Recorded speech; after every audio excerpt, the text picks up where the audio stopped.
काही काळापूर्वी एक जोरदार वादळ आले होते. पावसानंतर आता हवामान थोडे थंडगार झाले होते, पण व्हरांड्यावर बरीच पाने आणि धूळ जमा झाली होती. म्हणून वृंदा बाहेर आली आणि झाडू मारू लागली. तिच्या सासू मृदुलाताई कुरकुर करू लागल्या आणि म्हणाल्या, एक तर पैसे देऊन घरामध्ये कामासाठी मोलकरीण ठेवली आहे आणि आपण स्वतःच काम करायचे, त्यामुळे मोलकरीण कामाला ठेवून पैसे वाया घालते. तू स्वतः साफसफाई करण्यात वेळ वाया घालते. म्हणूनच मी म्हणते, मोलकरणीला बोलावण्याची काय गरज आहे? जेवणाची भांडी किती वेळा तशीच राहतात. घराची साफसफाई देखील मोलकरीणवर सोपवली जाते. त्यापेक्षा जर तू सर्व काम केले असते तर बरे झाले असते. सासूबाई म्हणाल्या, मी जेव्हा सून बनून या घरी आली होते तेव्हा मी सर्व कामं एकटीच करत होते. वृंदा हळू आवाजात म्हणाली, आई, तुम्ही एकत्र कुटुंबात राहत होतात. एकत्र कुटुंबात सर्व सदस्य एकत्र काम करायचे. आता मला सकाळी बाहेर दुकानात बसावे लागते. घरी खूप कामे आहेत. मी हे सर्व एकटी कशी करू शकेन? तिच्या सासूबाईंनी कपाळाला हात लावला आणि म्हणाल्या, अरे, तू दुकानाचे नाव अशा प्रकारे घेत आहेस जणू काही तू दुकानातून सर्व खर्च भागवत आहे. तू ते दुकान तुझे छंद पूर्ण करण्यासाठी आणि घरातील कामे टाळण्यासाठी उघडले आहे. त्यासाठीही तुला चंपाचा पगार देऊन वेगळा खर्च करावा लागतो. हा सगळा फालतू खर्च आहे. तू घरीच राहिली असती तर घरातील कामे केली असती तरी बरे झाले असते. आता वृंदाला जास्त वाद घालणे योग्य वाटले नाही आणि ती शांतपणे फरशी झाडून स्वयंपाकघरात गेली. संध्याकाळच्या चहाची वेळ झाली होती, म्हणून ती स्वयंपाकघरात गेली आणि चहा बनवू लागली. वृंदा खूप चांगले लोणचे आणि पापड बनवायची, म्हणून वृंदाने घरामध्ये एका छोट्या खोलीत आपले काम सुरू केले. ती सकाळी फक्त 4 तास दुकान उघडत असे. ते 4 तासात वृंदा चांगले पैसे कमवत असे. तिच्या सासूबाईंना ते खूप छोटे काम वाटत होते, पण वृंदा स्वावलंबी होती. ही तिच्यासाठी समाधानाची बाब होती. वृंदा स्वयंपाकघरात चहा बनवत असतानाच तिला तिच्या सासू मृदुलाताईचा गोंधळलेला आवाज ऐकू आला. अरे बाळा, हे सगळं कसं घडलं? तिच्या सासूबाईंच्या बोलण्यावरून असं वाटत होतं की कुणाबरोबर तरी काहीतरी अपघात झाला आहे. ती स्वयंपाकघरातून धावत बाहेर आली. वृंदाचा चेहरा पाहून सासू रागाने म्हणाली, अरे, तू माझे बोलणे ऐकण्यासाठी चहा चुलीवर ठेवून इथे का आली आहेस? तू तुझ्या नंदेला नंतर फोन करून विचारू शकतेस. वृंदाला काळजी वाटली की वृंदा म्हणाली, ताई, काय झाले? तर मृदुलाताई म्हणाल्या, तुझ्या नंदेला काही झाले नाही. तिची सासू पायऱ्यावरून पडली आहे. आता जा आणि चहा कर. आणि हो, पाऊस पडत आहे, वातावरण चांगले आहे, म्हणून कांद्याची भजी तळून आण. असे बोलून मृदुलाताई त्यांच्या मुलीला म्हणाल्या, हे बघ बाळा, हॉस्पिटलमध्ये धावपळ करताना स्वतःची काळजी घ्यायला विसरू नको. स्वतःच्या खाण्यापिण्यासाठीही वेळ काढ. मृदुलाताई त्यांच्या मुलीला सल्ला देऊ लागल्या आणि सुनेला स्वयंपाकघरात परत जाण्याचा इशारा करू लागल्या. वृंदा पुन्हा स्वयंपाकघरात गेली. तिच्या नंदेच्या सासूबाई पायऱ्यावरून पडल्याचे याचे तिला खूप वाईट वाटले आणि तिच्या सासूला फक्त तिच्या चहा आणि भजीची काळजी होती. आता सासूने आधीच दिला आहे, म्हणून तिने भजी बनवण्यासाठी कांदा कापायला सुरुवात केली. तिने बेसनही काढले आणि पीठ तयार करायला सुरुवात केली. थोड्याच वेळात संपूर्ण स्वयंपाकघरात भजीचा वास येऊ लागला, पण वृंदाला हे आवडले नव्हते. तिने पटकन चहा आणि नाश्ता तयार केला आणि तो तिच्या सासूला दिला. तिने तिचा फोन उचलला आणि तिच्या नंदेला म्हणजेच रेखाताईला फोन केला आणि तिच्याशी बोलली. तेव्हा वृंदाला कळले की रेखा अजूनही हॉस्पिटलमध्ये आहे. रेखाच्या सासूबाई गंभीर जखमी झाल्या आहेत. डॉक्टरांनी ऑपरेशन करायला सांगितले होते. आता तिच्या सासूला सुमारे 4 महिने बेडवर विश्रांती घ्यावी लागणार. हे सर्व ऐकल्यानंतर वृंदाला खूप वाईट वाटले. दुसऱ्या दिवशी वृंदा हॉस्पिटलला त्यांना भेटण्यासाठी गेली. वृंदा सगळ्यांसाठी घरूनच जेवण बनवून घेऊन गेली होती. सोबत तिने थोडी फळं सुद्धा नेली होती. वृंदा हॉस्पिटलमधून घरी आली तेव्हा मृदुलाताईचा चेहरा उतरला होता. मृदुलाताईंना काळजी वाटत होती की तिच्या मुलीचे काम आणखी वाढणार होते. वृंदालाही रेखा आणि तिच्या कुटुंबाबद्दल वाईट वाटत होते, पण मृदुलाताई काहीतरी वेगळाच विचार करत होत्या.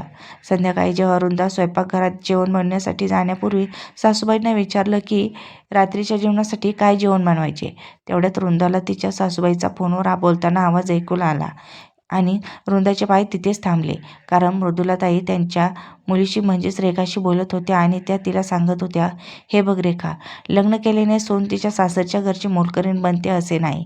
आता तू त्या घरची एकटी सून नाही आहेस. तुझा दीर आणि जाव बाजूच्या तालुक्यात राहतात. तुझ्या सासूबाईंची जबाबदारी त्या दोघांची सुद्धा आहे.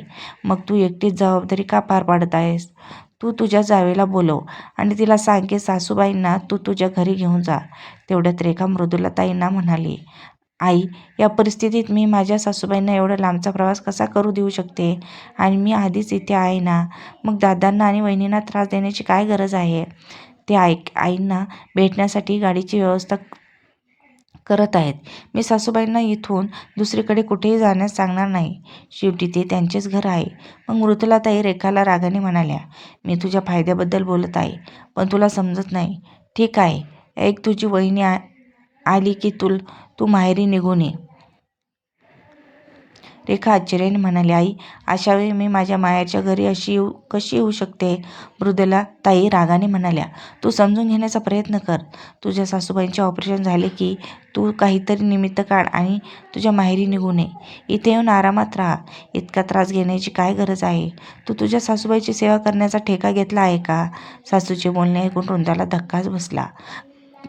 कारण गेल्या 2 वर्षापासून तिच्या सासूने तिला तिच्या माहेरी जाऊ दिले नव्हते आणि अशावेळी ती तिच्या मुलीला तिच्या माहेरी येण्यास धडा शिकवत होती.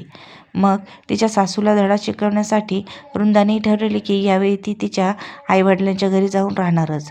वृंदाने तिच्या भावाला ऑनलाईन तिकीट बुक करायला सांगितले आणि म्हणाली, मी इथे पोहोचल्यावर तुला तुझे पैसे देईन. पुढच्या आठवड्यातले वृंदाचे तिकीट बुक झाले.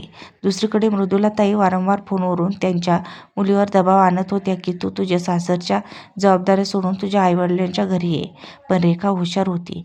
ती वारंवार आईला म्हणायची, आई, सध्या माझी इथे खूप गरज आहे. अशावेळी मी माझ्या जबाबदाऱ्यापासून पळू शकत नाही. त्यामुळे तिची आई तिच्यावर रागावायची. वृंदाच्या डोळ्यासमोर सगळा खेळ चालू होता आणि ती फक्त योग्य संधीची वाट पाहत होती. क्षणार्धात वेळ निघून गेला. तिला दुसऱ्या दिवशी तिच्या आईवडिलांच्या घरी जावे लागले. तिने शांतपणे तिच्या खोलीत तिची पॅकिंग केली आणि तिचा पती मुकुंदलाही कळवले की ती तिच्या पालकांच्या घरी जात आहे. शिवाय तिने मुकुंदला तिच्या सासूच्या सर्व हालचालीबद्दलही सांगितले होते.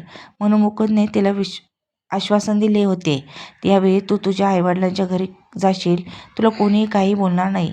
दुसऱ्या दिवशी सकाळी लवकर तिने नाश्ता बनवला. प्रवासासाठी तिने स्वतःसाठी बटाट्याचे पराठे आणि आंब्याचे लोणचे ठेवले. मुकुंदने त्या दिवशी ऑफिसमधून सुट्टी घेतली होती, जेणेकरून तो त्याच्या पत्नीला स्टेशनवर सोडू शकेल. नाश्ता केल्यानंतर वृंदा मृदुलाताईंना म्हणाली, आई, मी माझ्या आईवडिलांच्या घरी जात आहे. हे ऐकून त्या चिडल्या आणि म्हणाल्या, अगं, तू अचानक तुझ्या आईवडिलांच्या घरी कशी काय जात आहेस? तर वृंदा म्हणू लागली, आई, मी गेल्या 2 वर्षापासून माझ्या आईवडिलांच्या घरी गेलेलो नाही. मला माझ्या आईला भेटावेसे वाटते. ती म्हणाली, अगं, माझी तब्येत ठीक नाही आहे. मला वारंवार चक्कर येत राहते. अशा परिस्थितीत जर तू तुझ्या सासूची सेवा करणे थांबवलेस आणि आई वडिलांच्या घरी आराम करायला गेलीस तर लोक काय म्हणतील की कसली सून आहे तुझी? शेजारच्या काकूच्या घरातील सुनेला बघ, ती तिच्या सासू सासऱ्यांची सेवा करण्यात कशी व्यस्त आहे. वृंदा गप्प राहू शकली नाही. ती म्हणाली, आई, मी रात्रदिवस पाहत आहे. तुम्ही ताईला फोन करून भडकवण्याचा प्रयत्न करत आहात की तू तुझ्या सासूची सेवा करण्याचा ठेका घेतलेला नाहीस. तर मी तुमची सेवा करण्यासाठी ठेका घेतला आहे का? की तुम्ही मला 2 वर्षापासून माझ्या घरी जाऊ देत नाहीत? तुम्हाला तर काही झालं नाही. ताईच्या सासूचे ऑपरेशन झाले आहे आणि त्या अंथरुणावर पडून आहेत. तरी तुम्ही म्हणताय की तू तुझ्या जबाबदाऱ्या सोडून माझ्या आईवडिलांच्या घरी पळून ये. मी माझ्या जबाबदाऱ्या सोडून माझ्या आईच्या घरी जाणार नाही. मी चंपाला सांगितले आहे की ती आठवडाभर तुमच्यासाठी जेवण बनवून ठेवेल, तुम्हाला भाकरी बनवेल. तरी काही समस्या आल्या तर कृपया शेजारच्या काकूच्या सुनेला फोन करा. शेवटी तुम्ही दिवसभर तिची स्तुती करत राहता की ती खूप चांगली सून आहे. तर मग तुम्हाला हे देखील पाहायला हवे की काकूंची सून तुमची किती सेवा करू शकते. ठीक आहे, मी निघते.